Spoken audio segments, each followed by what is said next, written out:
இயேசு கிறிஸ்துவில் பிரியமான சகோதர சகோதரிகளே, இந்த மாலை பொழுதிலே உங்கள் ஒவ்வொருவரையும் சந்திப்பதில் மிகுந்த மனமகிழ்ச்சி அடைகிறேன். ஒவ்வொரு நாளும் ஒரு பாடல் என்ற சிந்தனைக்கு உங்கள் ஒவ்வொருவரையும் மனமாற வாழ்த்துகிறேன், வரவேற்கிறேன், உங்கள் ஒவ்வொருவரையும் வணங்குகிறேன். இயேசுவின் நாமத்தில் அப்பா, இந்த மாலை பொழுதிலே இந்த வார்த்தைகளை தந்து நீர் என்னோடு இடைப்படுவீராக.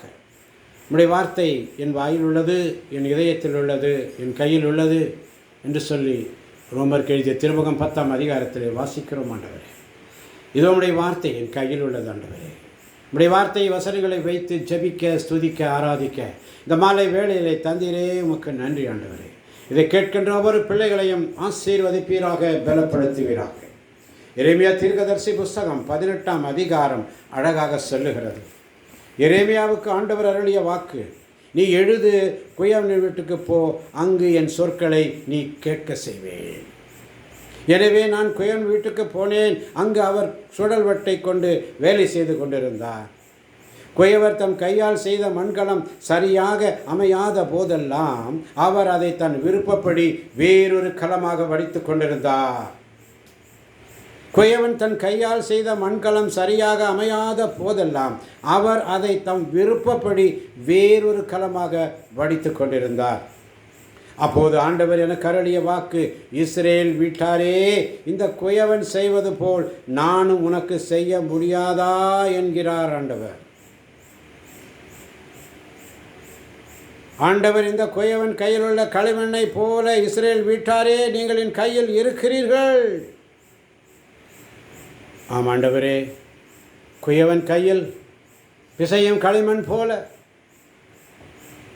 குயவன் கையில் பிசையும் களிமண் போல, குயவன் கையில் பிசையும் களிமண் போல, என் சித்தம் அல்ல உன் சித்தம் போலாக்கும். உடைந்த பாத்திரம் நான், உடைத்த பாத்திரம் நான், எதற்கும் உதவாதவன். ஒரு குலைந்த பாத்திரம் நான், எவரும் விரும்பாதவன். உடைந்த பாத்திரம் நான், எதற்கும் உதவாதவன். ஒரு குலைந்த பாத்திரம் நான், எவரும் விரும்பாதவன்.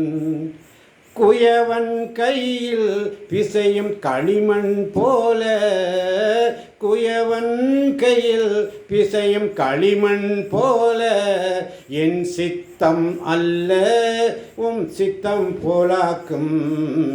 உடைந்த பாத்திரம் நான், உடைந்த பாத்திரம் நான், எதற்கும் உதவாதவன். ஒரு குலைந்த பாத்திரம் நான், எவரும் விரும்பாதவன். இந்த உலகம் இன்பம் எல்லாம் மாயை. ஆண்டவரே, இந்த உலக இன்பம் எல்லாம் மாயை, உங்கள் விருப்பப்படி என்ன மாற்றுங்கப்பான்னு சொல்லி, இந்த உலக இன்பம் எல்லாம் மாயையே,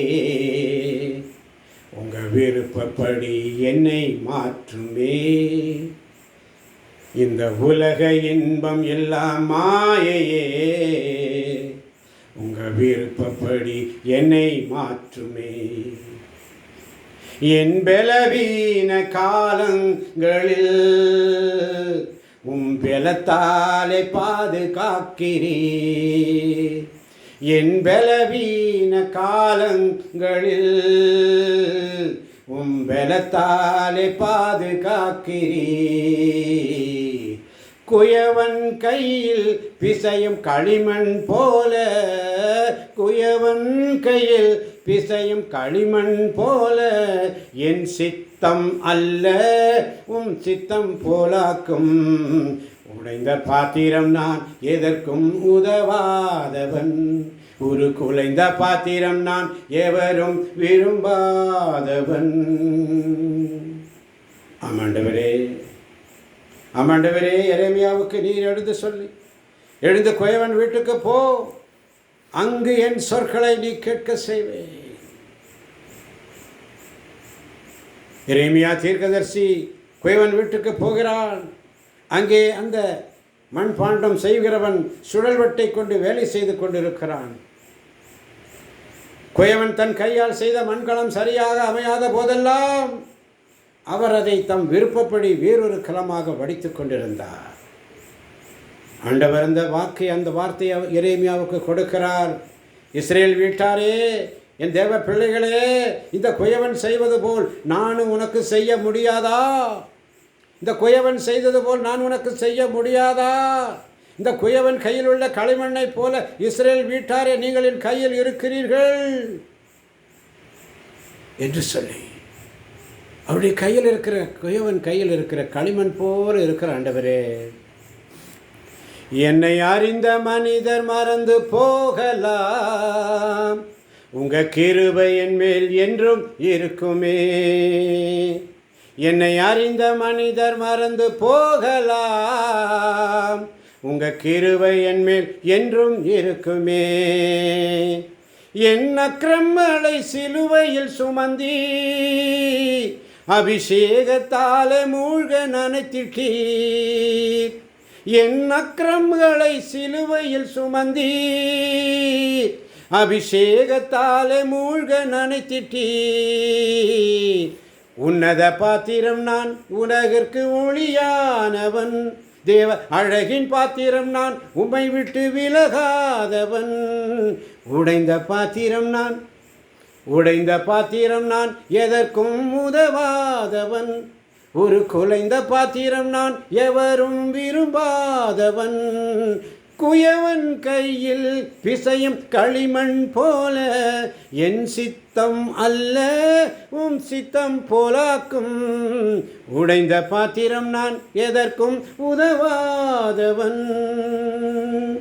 ஆமாண்டவரே, திடீரென்று ஆண்டவருடைய வார்த்தை நீ அவர்களுக்கு அறிவிக்க வேண்டியது. ஆண்டவரின் வாக்கை கேளுங்கள். ஆண்டவர் கூறுவது இதுவே. இதோ இஸ்ரேல் வீட்டாரே, நீங்கள் என் கையில் இருக்கிறீர்கள். ஒரு நாட்டையோ அரசையோ பிடுங்கி தகர்த்து அழிக்கப் போவதை நான் எப்போதாவது கூறலாம். எனினும் குறிப்பிட்ட அந்த நாடு தன் தீய வழியிலிருந்து திரும்புமாயின் நான் அதற்கு வருவிக்கவிருந்த தீங்கை எண்ணி நான் வருந்துவேன். அதுபோல ஒரு நாட்டையோ அரசையோ கட்டியெழுப்பும் நாட்டு வளர்க்கவும் போவதாக நான் எப்போதாவது கூறலாம். மாறாக அது என் சொல்லுக்கு செவி கொடாமல் என் கண்முன் தீமை செய்தால் நான் அதற்கு செய்ய போவதாக குறித்திருந்த நன்மையை குறித்து நான் எண்ணி வருந்துவேன் என்று சொல்லி